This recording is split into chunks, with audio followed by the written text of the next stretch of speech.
Ladies and gentlemen, welcome back to another episode. Today I want to talk about why the narcissist doesn't know you like they think they do. Now, I've had a lot of experiences with narcissists in the past, and one thing that I can say for sure is that they not only feel powerful and in control of you when they can emotionally manipulate you to do things, but they also gain quote unquote self-esteem by disempowering your life choices. Now, of course, we're all human beings. You're not going to make the right choices all the time. And it's kind of like whenever, I don't know if anybody's gone to the shooting range or anything like that, but whenever you've gone to the shooting range and you get a new gun or something like that for the first time and you're shooting the target, you have to readjust your aim, right? Obviously, you have to readjust after that first or second shot, and then you kind of get closer to the target. It's almost like realizing and understanding how the narcissist behaves is that same target. And what you're trying to aim for in the situation with the narcissist is emotional differentiation, which is a term that I came up with a couple years ago to help me navigate my own relationship with the narcissists. But it's basically establishing emotional boundaries between your reality and the other reality that they live in, which is an absolute delusion. And they are shame-based. This is also something to look out for, is that they will make sure, whether it's covert or overt, they're going to try to make you feel shameful or that you're not good enough for something. Even if you really are competent, even if you really are trying your best to succeed, even though you're not perfect, there is a kind of validation that they get from seeing you struggle. And this is kind of the same thing with spiritual warfare in general. I don't know if anybody that is new listening to this video is familiar with the term spiritual warfare, but spiritual warfare is essentially it's about how we as individuals do not fight purely flesh in the flesh. This is a spiritual war. This is also part of emotional differentiation, is learning that you have a spirit and they have a spirit. Their spirit is one of toxicity and the vortex, as we call it here, the void of instability and the absolute chaos that they bring to any kind of relationship. They are not trying to learn more about you to care for you. They were trying to learn more about you so that they can use your information as weapons for the future. Because in this day and age, especially, any kind of information can and will be used against you if and only if you give people information that you wouldn't really want known outside of your inner circle. Now, I keep my inner circle very small. I can say right off the bat, like, I am somebody that is keeping to myself. I don't really like to talk to people unless I absolutely need to. The reason for that is twofold. Number one is most people don't really have a lot to say, and most people are narcissists anyway. And then the second is sometimes silence is more powerful than anything that you could say. I guess there's actually three things. The third one is is whenever you say anything in life, no matter who it's with or who you're talking to, you are building a will for yourself. And it's not necessarily self-hypnotism, but it's the act of building a will and a backbone for your virtues. So there was a time when I didn't have a lot of self-esteem. I was not very confident. And of course, this was after years of abuse with the narcissists in my life. But when I really started to gain self-respect and self-love and having a kind of inner self-validation that didn't need to be, like, I didn't need external validation in order to feel content within myself and confident about my abilities and what I bring to the table. When you have that kind of confidence, you are connected to the source of creation. And when you are connected to the source of creation, the words that you speak are intrinsically valuable and intrinsically going to create and what would you say? I don't want to say manifest here because I don't want to sound too like mythical, but it's like you're going to find what you put out to the universe through your words. And so words are very, very, very useful. And when you can learn how to speak the truth into being, that's when the real sense of adventure of life happens. The narcissist doesn't understand that. The narcissist will mirror you.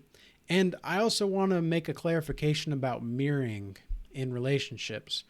I've seen a lot of people in different kinds of YouTube channels and just in my research on like Quora or Medium articles that mirroring is a exclusively toxic trait.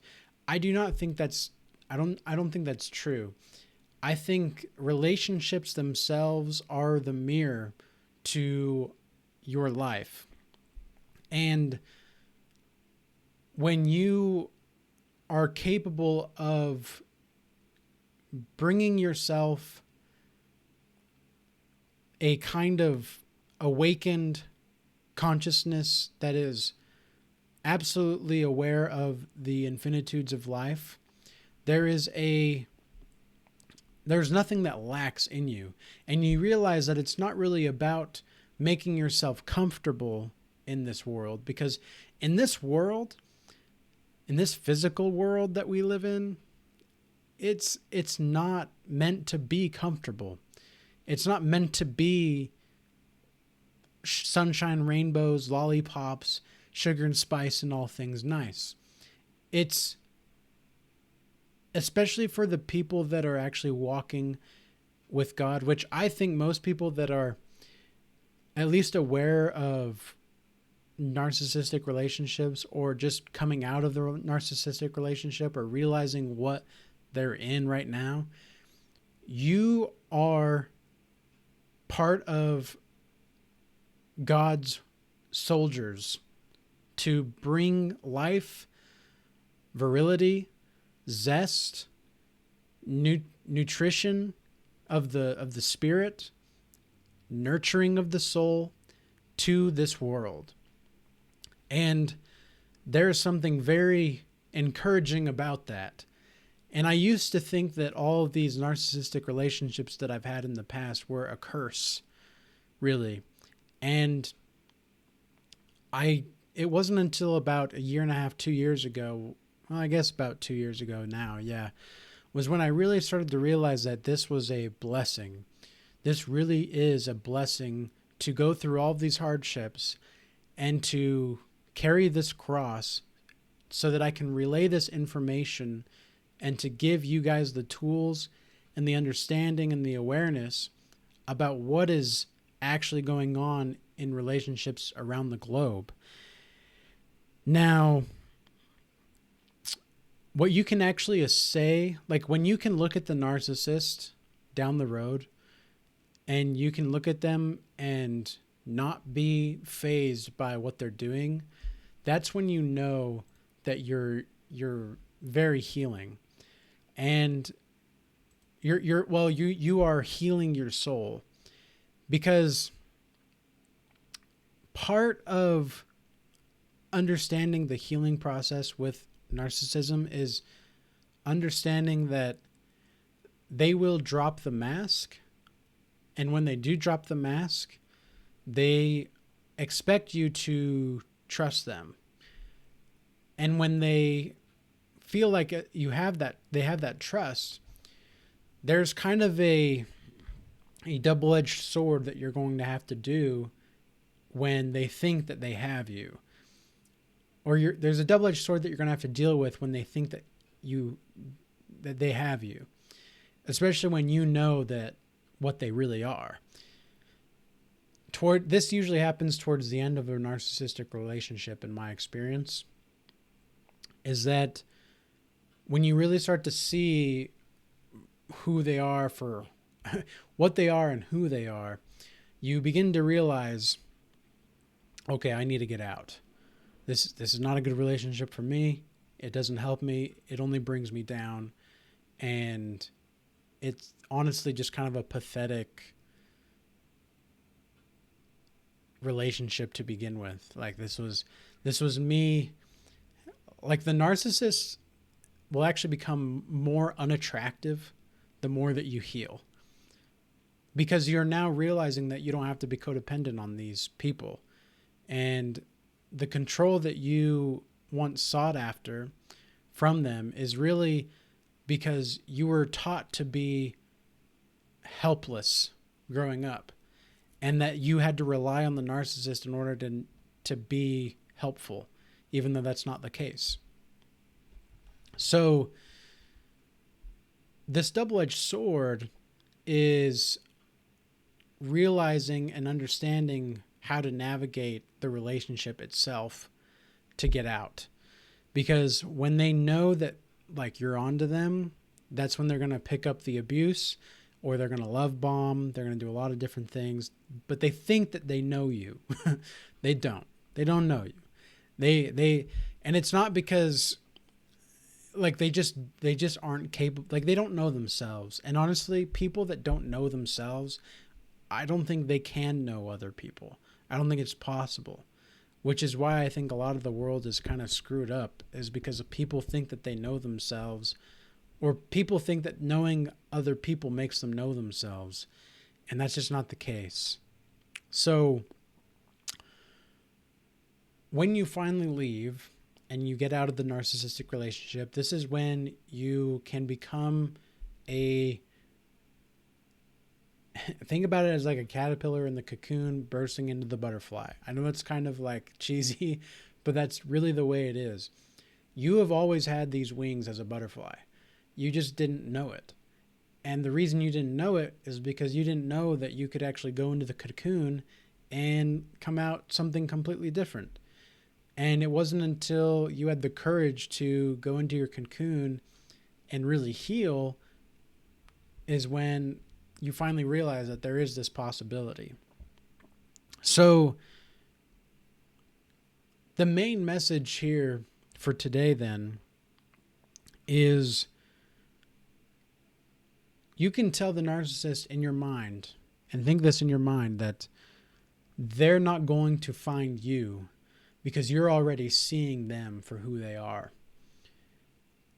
And you don't have to say this to them, of course, but say this in your mind, and this will help you reclaim that self-identity, that self-acceptance, and an inner peace as well.